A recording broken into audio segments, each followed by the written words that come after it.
Bonjour. Alors aujourd'hui, présentation d'un kit Macross. Il y avait longtemps que je ne vous ai pas présenté de kit Macross. Et rassurez-vous, il ne s'agit pas d'une antiquité, mais vraiment, en tout cas, pour moi, d'une nouveauté. Il s'agit de l'Armored Valkyrie en VF1G ou 1.72 de Hasegawa. Et si je ne me trompe pas, c'est un kit qui est sorti l'année dernière.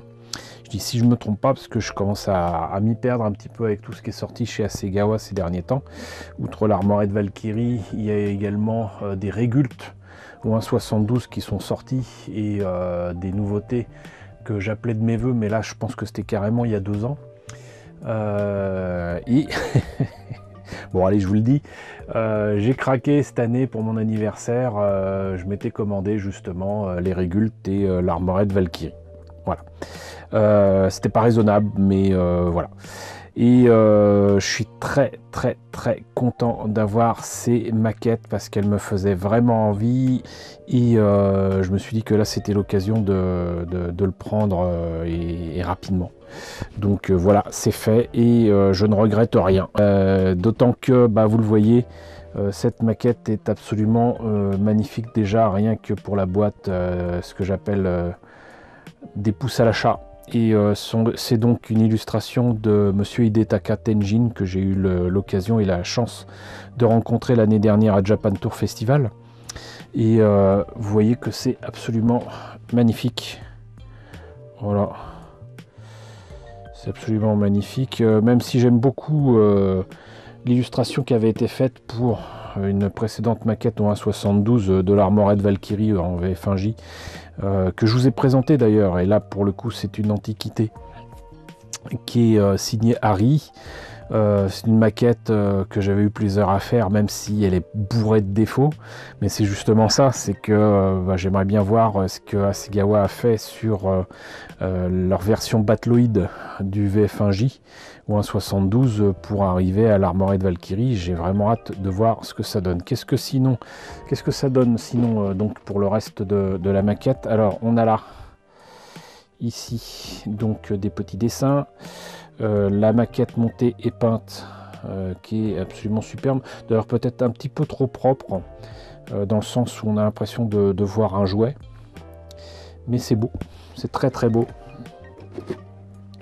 Là on a des images timbre-poste comme d'habitude issues de la série, puisque l'Armored Valkyrie, on a beau la voir mais genre un quart de seconde dans le film de 1984, l'Armored Valkyrie apparaît surtout dans un épisode où il est le héros, en fait, le héros méca d'un épisode de la série dont on voit quelques extraits ici. Et sinon, donc contrairement à Bandai, on a encore le prix qui apparaît sur le code barre. C'était donc à 4000 yens. Et ça nous fait à peu près donc dans les 30-35 euros. Et c'est de 2021, donc en fait je me suis trompé. C'est donc une maquette qui a déjà 2 ans. Voilà, donc écoutez, maintenant que on a vu ce qu'il y avait donc pour la cover, on va voir ce qu'il y a à l'intérieur de la boîte. Alors, on va commencer bien évidemment par la notice, voilà, avec encore une fois une belle photo du modèle monté et peint. Hop. Donc là, on a très clairement les pièces en présence avec énormément de pièces qui sont indiquées en grisé et qui donc concernent des pièces qui ne seront pas utilisées. Et ça, vous le savez maintenant, si vous me suivez depuis longtemps, j'adore ça. J'adore ça. Et le fait est que là, en plus, on a des pièces très intéressantes avec notamment le nez du VF1. Très clairement, des pièces issues du torse, de l'empennage arrière, des mains, surtout des mains, les bras. Très clairement aussi, je pense, issus donc du kit du Battloid, alors que là, c'est visiblement le kit du Fighter, et je suis quand même assez étonné. Mais sinon là il y a quand même très clairement des pièces, j'allais dire inédites, qui concerne très clairement l'armure. En tout cas, beaucoup de pièces à récupérer et je suis joie. Voilà, donc sinon, comme c'est articulé et que c'est une maquette assez gawa, plein de détails et je vais pas dire fragile, mais à mon avis c'est pas la même chose que les kits de 1982. Là on commence par des petites pièces avec apparemment ce qu'il faut pour faire les petons. Ensuite bien évidemment le reste de la jambe. Alors là je suis étonné, c'est que les pièces d'armure se mettent donc sur une structure qui reprend la jambe, mais il n'y a pas la jambe de la Valkyrie dedans. Par contre, on a très clairement donc les missiles qui n'étaient pas fournis avec le modèle d'Harry au 1.72. Les missiles qui peuvent sortir, qui peuvent être présentés sortis de la jambe, puisque l'armorette Valkyrie est surarmée. On fait donc la deuxième jambe. Beaucoup de trucs pour générer pas grand chose. Ensuite on attaque, visiblement on avait attaqué ici le bassin et une première partie du torse. Donc là on a des pièces qui correspondent à le cockpit de la Valkyrie, sur lequel on va placer encore une fois des pièces d'armure de l'armorette Valkyrie. Toujours des missiles qui sont carrément sur donc les côtés du bassin. Là on a donc le backpack de la Valkyrie qui correspond donc en fait à l'empennage arrière du fighter, mais replié. Là on a des espèces de phares qui se mettent sur les épaules de la Valkyrie, les ailes. Là je suis quand même assez étonné, c'est à dire que du coup là on a quand même des éléments qui correspondent donc à la Valkyrie Battloid si je ne me trompe pas, mais qu'on ne voit pas nécessairement dans l'armorette Valkyrie, quoique à l'arrière peut-être un petit peu. C'est bizarre, mais je ne doute pas que ça donnera quelque chose de très bien au final. Donc le reste du torse avec encore une fois des éléments qui se mettent donc sur la Valkyrie avec ses pièces d'armure, mais le plein de missiles. Voilà. Avec les panneaux qui s'ouvrent et tout, les pièces pour faire les bras. Donc là pareil, on a une structure sur laquelle on met les pièces d'armure avec donc des gros bras et du coup j'imagine que ensuite on a les grosses mains qui vont avec, et même pas. Là on commence déjà par mettre encore une fois des lance-missiles qui se mettent sur les épaules. Des éléments sur les épaules qui rappellent les destroïdes. Là, on a par contre, hop, ça descend tout seul, des espèces de moteurs, des trucs qui vont rappeler ce qu'ils feront plus tard avec la Super Valkyrie, voire la Strike Valkyrie. Contrairement au modèle d'Harry, je vous en ai parlé dans la vidéo, on a le gunpod qu'on voit effectivement dans l'épisode de Macross qui n'était pas dans la maquette. Ensuite on a la tête du VF1J et là apparaissent comme par magie les mains, enfin en tout cas la main qui tiendra plus ou moins le gunpod. Et je suis assez étonné, c'est que c'est une mimine ronde, mais il n'y a pas d'option, c'est à dire qu'elle n'est pas comme ça en point fermée, elle est juste ouverte et il n'y a pas d'autres pièces. Sinon les dessins en couleur pour indiquer où placer les nombreuses décalcomanies, vous passerez une vie entière à les placer sur cette maquette. Et voilà, donc déjà la notice envoie du lourd.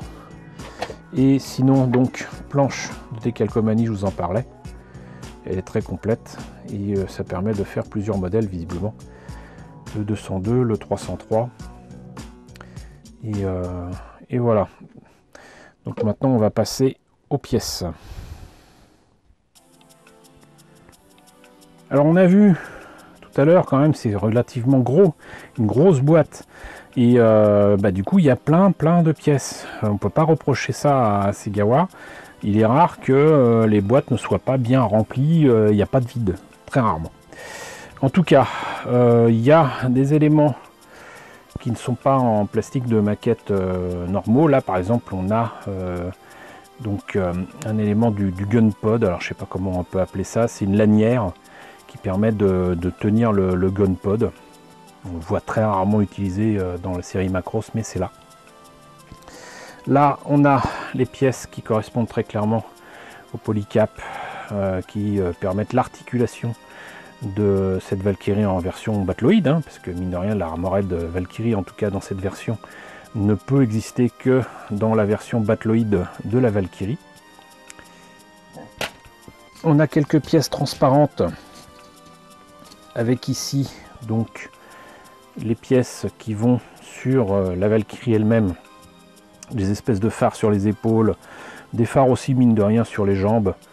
Là on a des pièces qui ne seront pas utilisées parce que c'est le VF1J, mais je pense que c'est le viseur ici du VF1S, mais on a le VF1J ici, là ça doit être pour le VF1A, donc là encore quelques pièces que j'aurais plaisir à utiliser autrement.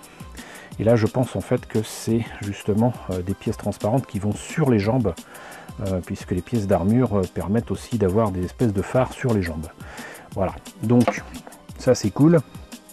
Là on a la tête du VF1J qui correspond à ce qu'on avait dans la version Battloid sortie il y a des années.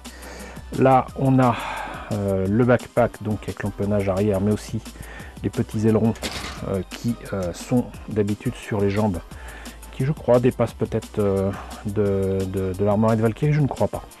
Mais bon, donc voilà. Là les ailes beaucoup trop petites, mais au 1,72 de la version donc Battloid de la Valkyrie. Hein, c'est pour ça aussi que on a visiblement quelques pièces qui sont utilisées, mais du coup vous voyez qu'on a là deux backpacks pour cette Valkyrie. C'est pour ça qu'il y a au moins une de ces pièces qui ne sera pas utilisée. Là on a donc deux grappes avec des bras, les avant-bras en tout cas, qui ne seront pas utilisés, mais d'autres pièces qui correspondent au Battloid avec les jambes, les pieds, etc. Et notamment donc je parlais des phares sur les épaules. Là on a donc les mains qui ne seront pas utilisées parce qu'elles sont carrées comme dans le film, alors que là pour l'armorette Valkyrie il faut des mimines beaucoup plus grandes et surtout rondes, et là il y a surtout le gun pod qui nous intéresse ici. Là donc une pièce qui bizarrement je pensais que c'était issu du fighter, mais non du tout. En fait c'est vraiment la Valkyrie Battloid, puisque là vous voyez qu'il n'y a pas l'intérieur du cockpit, on voit pas les pilotes ni rien, et ça m'explique beaucoup de choses sur une prochaine sortie en Battloid du VF1J de Miria de Hasegawa, où il montre une pièce qui est articulée. J'avais totalement oublié qu'effectivement cette partie là de la Valkyrie ne l'était pas dans le Battloid de Hasegawa, je vais dire sorti il y a des années, mais là on a tout le reste, des pièces encore une fois pour les épaules et tout, donc ça explique pourquoi ça ne sera pas utilisé, puisque il y a donc les pièces d'armure pour le torse.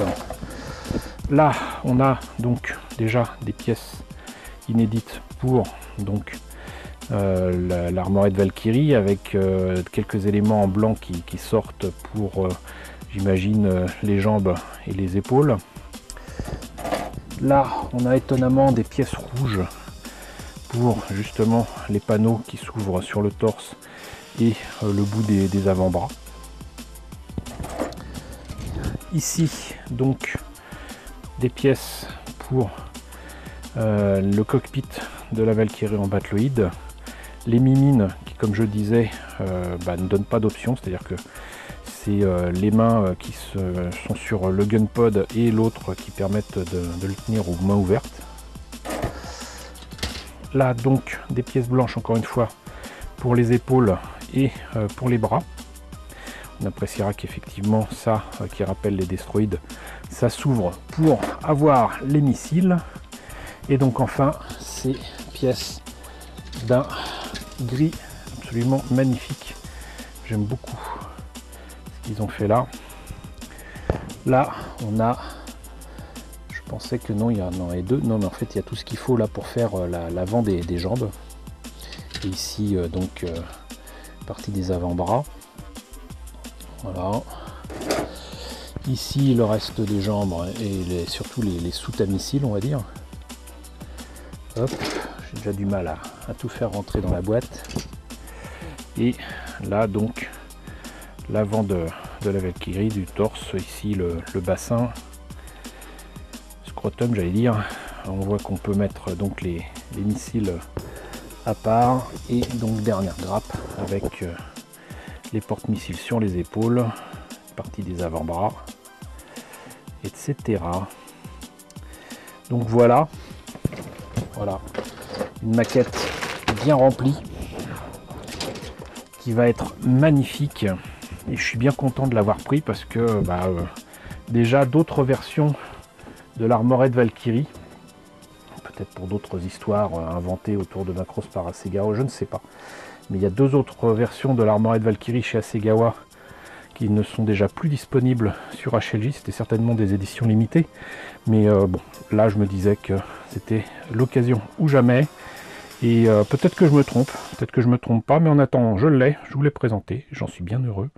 Donc j'espère que la présentation de cette Armored Valkyrie au 1.72 d'Hasegawa vous a intéressé. N'hésitez pas à me dire ce que vous en pensez dans la section commentaires, n'hésitez pas à liker, n'hésitez pas à partager, c'est très important, n'hésitez pas à vous abonner si ce n'est pas déjà le cas. Coucou aux nombreux abonnés qui nous ont rejoints ces derniers temps, bienvenue ici, coucou aux grands anciens qui me suivent depuis 7 ans, merci à tous de votre fidélité, merci à tous de votre soutien sur Tipeee et sur Paypal, surtout prenez soin de vous. Je vous laisse avec la liste des contributeurs de la chaîne et je vous dis à très bientôt, je l'espère, pour la présentation d'autres maquettes Macross, notamment les Regultes.